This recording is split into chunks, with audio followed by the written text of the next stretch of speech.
नमस्कार दोस्तों, dream tales में आपका स्वागत है। और आज मैं आपके लिए लेकर आई हूँ मुंशी प्रेमचंद की कहानी पूस की रात। आइए सुनते हैं। हल्कू ने आकर स्त्री से कहा, सहना आया है, लाओ जो रुपए रखे हैं उसे दे दो, किसी तरह गला तो छूटे। मुन्नी झाड़ू लगा रही थी, पीछे फिरकर बोली, 3 ही रुपए हैं, दे दोगे तो कंबल कहाँ से आएगा।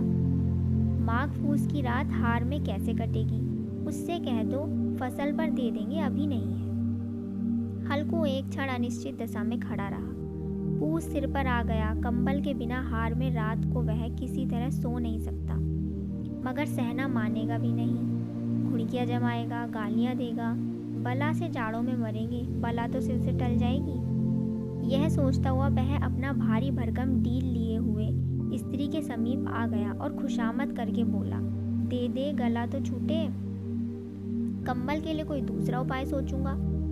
मुन्नी उसके पास से दूर हट गई और आंखें ततेरती हुई बोली, कर चुके दूसरा उपाय, जरा सुनूं तो कौन सा उपाय करोगे।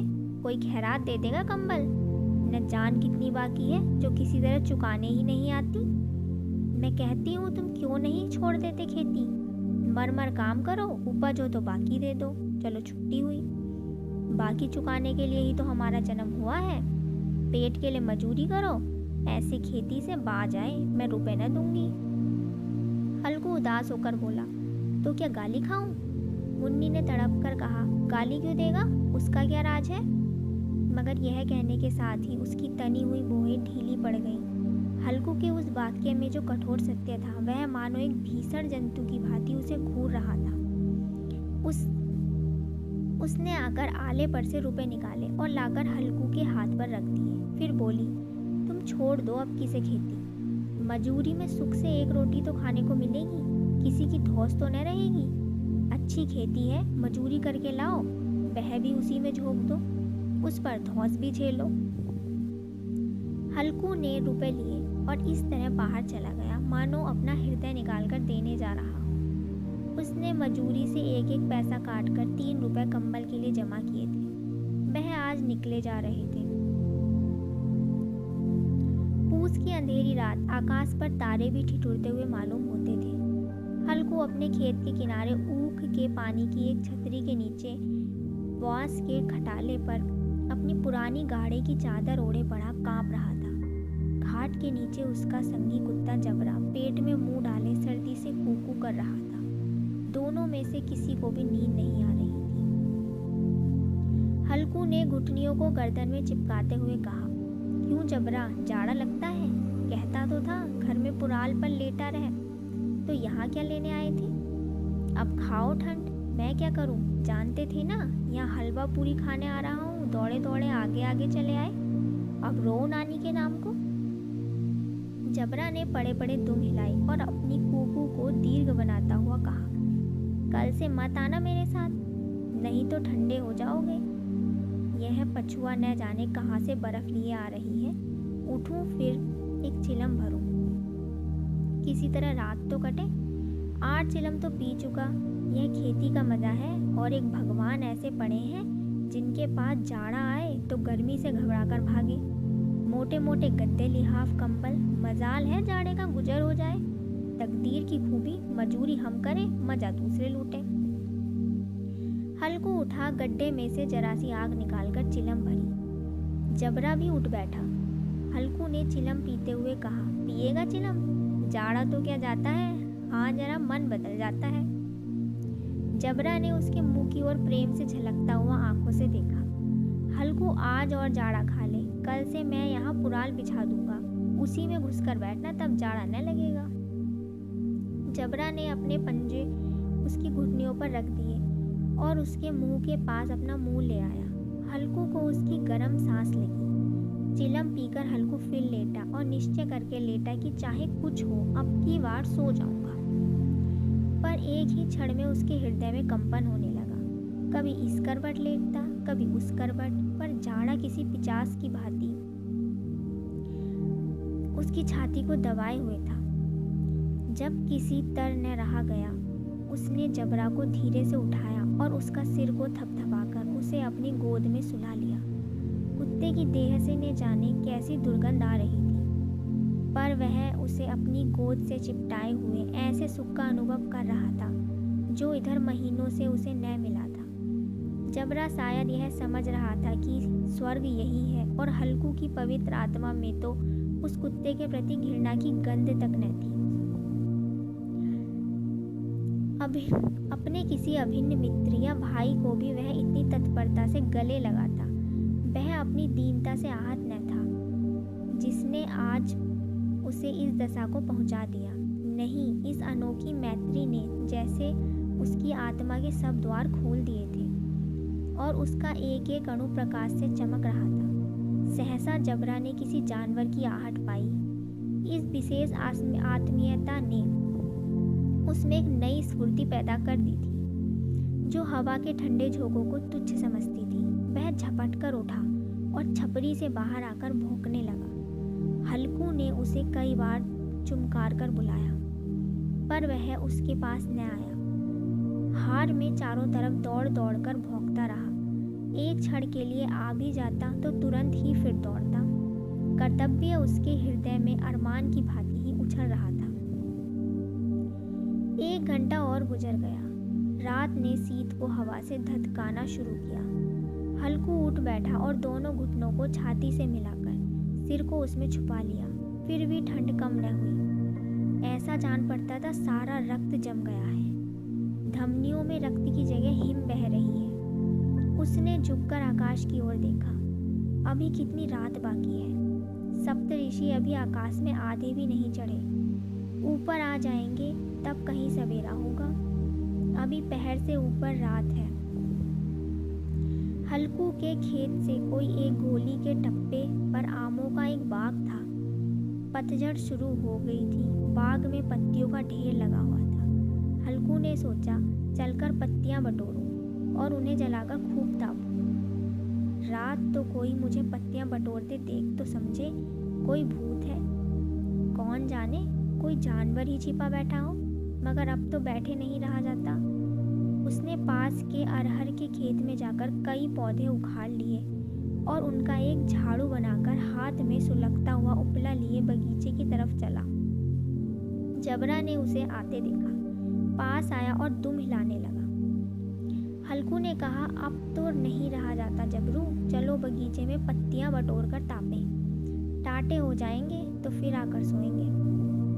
अभी तो बहुत रात है। जबरा ने कूकू करके सहमति प्रकट की और आगे बगीचे की ओर चला। बगीचे में खूब अंधेरा छाया हुआ था और अंधकार में निर्दय पवन पत्तियों को कुचलता हुआ चला जाता था।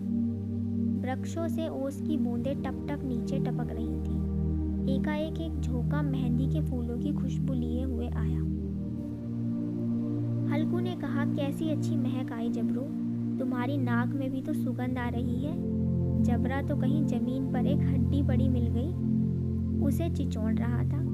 हल्कू ने आग जमीन पर रख दी और पत्तियां बटोरने लगा। जरा देर में पत्तियों का ढेर लग गया था। हाथ ठिठुरे जाते थे, नंगे पांव गले जाते थे और वह पत्तियों का पहाड़ खड़ा कर रहा था। इसी अलाव में वह ठंड को जलाकर भस्म कर देगा। थोड़ी देर में अलाव जल उठा। उसकी लौ ऊपर वाले वृक्ष की पत्तियों को छू छू कर भागने लगी। उस अस्थिर प्रकाश में बगीचे के विशाल वृक्ष ऐसे मालूम होते थे मानो उस अथाह अंधकार को अपने सिरों पर संभाले हुए हों। अंधकार के उस अनंत सागर में यह प्रकाश एक नौका के समान हिलता मचलता हुआ जान पड़ता था। हल्कू अलाव के सामने बैठा आग ताप रहा था। एक क्षण में उसने दोहर उतारकर बगल में दबा ली। दोनों पांव फैला दिए मानो ठंड को ललकार रहा हो। तेरे जी में आए सो कर ठंड की असीम शक्ति पर विजय पाकर वह विजय गर्व को हृदय में छिपा न सकता था। उसने जबरा से कहा, क्यों जब्बर, अब ठंड नहीं लग रही है? जब्बर ने कूकू करके मानो कहा, आप क्या ठंड लगती ही रहेगी, पहले से यह उपाय न सूझा, इतनी ठंड क्यों खाते? जब्बर ने पूंछ हिलाई। अच्छा आओ इस अलाव को कूद कर पार करें, देखे कौन निकल जाता है। अगर जल गए बचा तो मैं दवा न करूँगा। जब्बर ने उस अग्नि राशि की ओर कातर नेत्रों से देखा। मुन्नी से कल कह देना, नहीं लड़ाई करेगी। यह कहता हुआ वह उछला और उस अलाव के ऊपर से साफ निकल गया। पैरों में जरा लपट लगी, पर वह कोई बात नहीं थी। जबरा आग के इर्द गिर्द घूमकर उसके पास आ खड़ा हुआ। हल्कू ने कहा, चलो चलो, इसकी सही नहीं, ऊपर से कूदाओ। वह फिर कूदा और अलाव के इस पार आ गया। पत्तियां जल चुकी थी। बगीचे में फिर अंधेरा छा गया था। राख के नीचे कुछ कुछ आग बाकी थी, जो हवा का झोंका आ जाने पर जरा जाग उठती थी, पर एक क्षण में फिर आंखें बंद कर लेती थी। हल्कू ने फिर चादर ओढ़ ली और गरम राख के पास बैठा हुआ एक गीत गुनगुनाने लगा। उसके बदन में गर्मी आ गई थी, पर ज्यों-ज्यों शीत बढ़ती जाती थी, उसे आलस्य दबाए लेता था। जबरा जोर से भौंककर खेत की ओर भागा। हल्कू को ऐसा मालूम हुआ जानवरों का एक झुंड खेत में आया है। शायद नीलगांव का झुंड था। उनके कूदने दौड़ने की आवाज़ें साफ कान में आ रही थी। फिर ऐसा मालूम हुआ कि खेत में चल रही है। उनके चबाने की आवाज़ चरचर सुनाई देने लगी। उसके दिल में कहा, नहीं, जबरा के होते कोई जानवर खेत में नहीं आ सकता। नोच ही डाले, मुझे भ्रम हो रहा है। कहा, अब तो कुछ नहीं सुनाई देता। मुझे भी कैसा धोखा हुआ है। उसने जोर से आवाज़ लगाई, जबरा, ओ जबरा। जबरा भौंकता रहा, उसके पास न आया। फिर खेत के चरे जाने की आहट मिली। अब वह अपने को धोखा न दे सका। उसे अपनी जगह से हिलना जहर लग रहा था। कैसा ददाया हुआ बैठा था। इस जाड़े पाले में खेत में जाना, जानवरों के पीछे दौड़ना असहज जान पड़ा। वह अपनी जगह से न हिला। उसने जोर से आवाज़ लगाई, हिलो हिलो हिलो। जबरा फिर भौंक उठा। जानवर खेत चल रहे थे। फसल तैयार है, पर ये दुष्ट जानवर उसका सर्वनाश किए डालते हैं। हल्कू पक्का इरादा करके उठा और 2-3 कदम चला, पर एकाएक हवा का ऐसा ठंडा चुभने वाला बिच्छू के डंक का सा झोंका लगा कि वह फिर बुझते हुए अलाव के पास आ बैठा और राख को कुरेदकर अपनी ठंडी देह को गरमाने लगा। जबरा अपना गला फाड़ डालता था। नील गाय खेत का सफाया कर डालती थी और हल्कू गरम राख के पास शांत बैठा हुआ था। अकर्मण्यतस ने रस्सियों की भांति उसे चारों तरफ से जकड़ रखा था। उसी राख के पास गर्म जमीन पर वहीं चादर ओढ़कर सो गया। सवेरे जब उसकी आंखें खुली, तब चारों तरफ धूप फैल गई थी और मुन्नी कह रही थी, आज सोते ही रहोगे।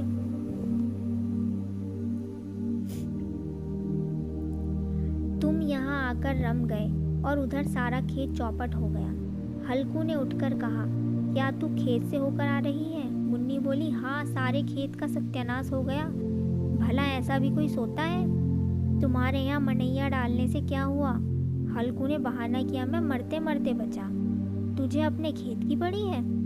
पेट में ऐसा दर्द हुआ कि मैं नहीं जानता हूँ। दोनों फिर खेत के डांड पर आए। देखा सारा खेत रौंदा पड़ा हुआ है और जब मनैया के नीचे चित लेटा है, मानो प्राण ही न हो। दोनों खेत की दशा देख रहे थे। मुन्नी के मुख पर उदासी छाई थी, पर हल्कू प्रसन्न था।